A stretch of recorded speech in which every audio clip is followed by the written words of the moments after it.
আজকে দুপুরে আমার এই খাবার।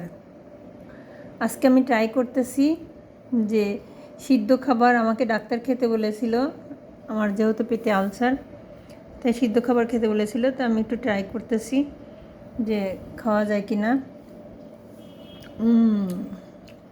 আমি আমি ছাদ বাগান থেকে শাক তুলেছি, আর এই যেখানে তেঁতুলের গুঁড়া করে নিয়েছি ঝালের গুঁড়া দিয়ে,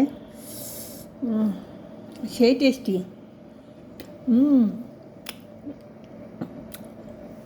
আমি ছাদ বাগানের একটি বোম্বাই মরিচ নিয়েছিলাম, একটু পেট চিড়ে দিয়েছিলাম, আর হালকা একটু লবণ দিয়ে আমি সিদ্ধ করে নিয়েছি।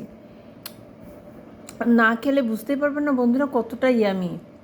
আসলেও সিদ্ধ খাবার আমাদের খাওয়া খুবই দরকার। আর সাথে 2টা মরিচ নিয়েছি, যদি একটু ঝাল বেশি লাগে ওই জন্য কামড়িয়ে খাবো। তো এখানে টমেটো সসও নিয়েছি, বোম্বাই মরিচও নিয়েছি। একটি দিলে কিন্তু 1 কড়াই তরকারির ঝাল। তো বন্ধুদের দুপুরে দাওয়াত রইল সিদ্ধ খাবার খাওয়ার জন্য।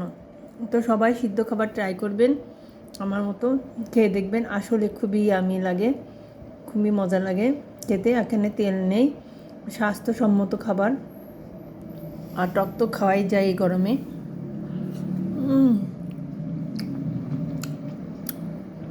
আসলে বন্ধুরা অসাধারণ, না খেলে বোঝা যায় না। আসলে আমরা অনেক সময় ভিডিও ফেসবুকে দেখি, ইউটিউবে দেখি সিদ্ধ খাবার খাচ্ছে। তো একবার হলেও অবশ্যই ট্রাই করে দেখবেন, খুবই সুস্বাদু লাগে। একটু ঝাল দিয়ে খেয়ে দেখলাম, এখন একটু এই যে বোম্বাই মরিচটা কামড়িয়ে দেখব ওই শাকের সঙ্গে কেমন লাগে খেতে। আমার কিন্তু আপনাদের সামনে হাঁ করে খেতে লজ্জা লাগছে, তাই আমি একটু ভিডিওর আড়ালেই খাচ্ছি। আর নাতি মেয়েরা সবাই চলে গিয়েছে বেড়াতে। আর একটু মরিচ খেয়ে দেখলাম, ওরে আল্লাহ, দেখেন বন্ধুরা এইটুকু খেয়েছি, এতটুকু গালে দিয়াই না, এত ঝাল। এটা নাগামরিচ, তো এটা খাওয়া যাবে না। এটা খেলে আমার পেটে ব্যথা শুরু হয়ে যাবে, যেহেতু আমি আলসারের রোগী। তাই একটু ঝাল বিট লবণের গুঁড়া দিয়েই খাই, আর একটু টমেটোর সস দিয়ে খাই, এতেই হবে। তো অবশ্যই যারা ঝাল পছন্দ করেন তারা একটু ট্রাই করতে পারবেন নাগামরিচ।